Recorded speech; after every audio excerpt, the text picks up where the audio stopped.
Kembali lagi dengan channel saya, Marni. Saya identik dengan membaca pikiran, bisa dari foto, bisa dari video, tapi yang lebih jelasnya saya bisa membaca seseorang itu secara langsung, bisa dari sentuhan. Dan kalau misalnya saya tidak bisa ketemu dengan orang itu, saya bisa melihat dari sebuah foto. Kenapa saya bisa membaca pikiran seseorang itu dengan cara membacanya? Mungkin itu suatu bakat yang diberikan oleh Tuhan, tapi dengan tanda kutip kita kembali lagi dengan Maha Pencipta, bukan berarti patokannya itu adalah saya. Jika memang Anda ingin saya bacakan pikiran Anda saat ini, atau bisa saya bacakan tentang orang lain, bisa kok, dengan cara kamu jangan lupa DM saya ms.manulang, atau bisa juga Anda bisa komentar di channel YouTube saya. Nanti saya akan membaca pikiran orang tersebut. Terkadang kehidupan kita ini kita susah membedakan mana yang baik, mana yang tulus, mana yang berpura-pura. Sedikit cerita, saya kebanyakan yang saya baca pemikiran orang-orang di luar sana susah membedakan atau susah untuk berteman dengan orang tersebut. Banyak dengan faktor memang kurangnya komunikasi terhadap orang di sekitarnya, yang kedua sosialisasi, dan yang ketiga gaya hidup. Tapi menurut saya secara pribadi, kemanapun kita pergi, mau dimanapun kita, kondisi kita bagaimanapun, diawali dengan yang namanya komunikasi. Ya bisa dikatakan sih basa-basi, tapi nggak semua orang bisa menerima basa-basi kita. Ada yang orang sukanya to the point, ada yang suka orangnya basa-basi, dan ada yang sama sekali susah untuk mendekatkan diri gitu.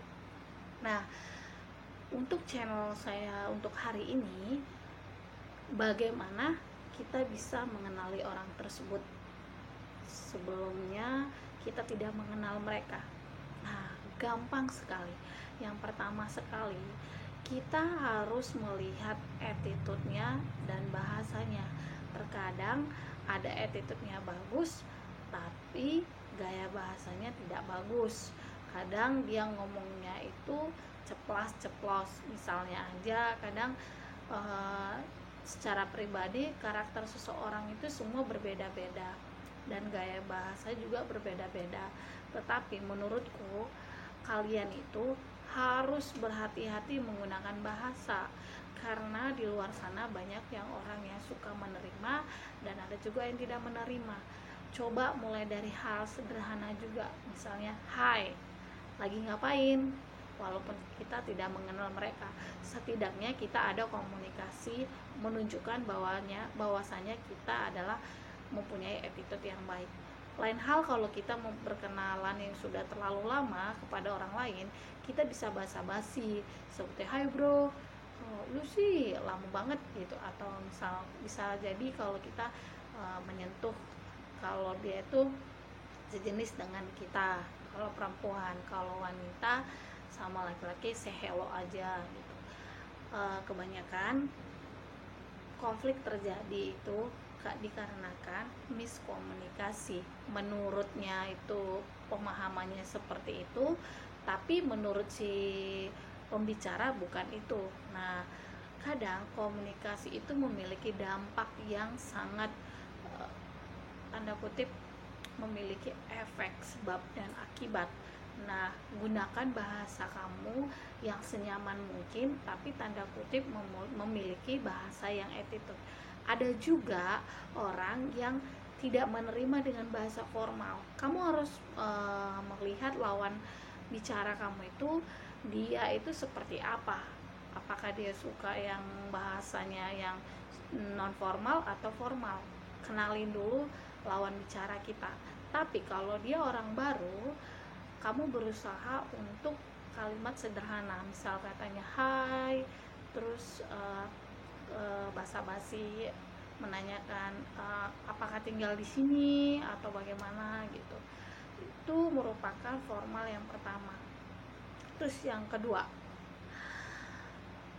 terkadang penampilan itu juga jadi bahan untuk lawan bicara kita itu, apalagi orang yang kita tidak kenal, dia bisa menilai dari kalau kita menggunakan pakaian yang normal, mungkin dia menganggap kalau kita itu memiliki attitude yang baik. Tapi kalau tidak non formal, mereka memiliki attitude yang tidak baik. Kadang orang menyalahartikan dengan menggunakan pakaian, tapi nggak semua orang bisa memahami itu. Hanya beberapa orang yang bisa memahami itu.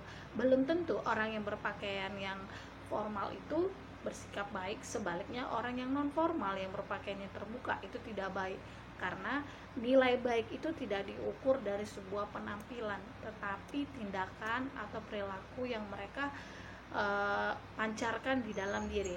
Kebanyakan di luar sekarang itu mengikuti tren, ya misalnya dari menggunakan pakaiannya lah, menggunakan tindik, menurut dia itu merupakan seni bagi dia, bisa menggunakan pakai hot pants, itu menurut dia jadi tren untuk penampilannya. Ada yang orang yang memang menutup semua auratnya memang karena anjuran atau karena memang itu pantas dilakukan gitu.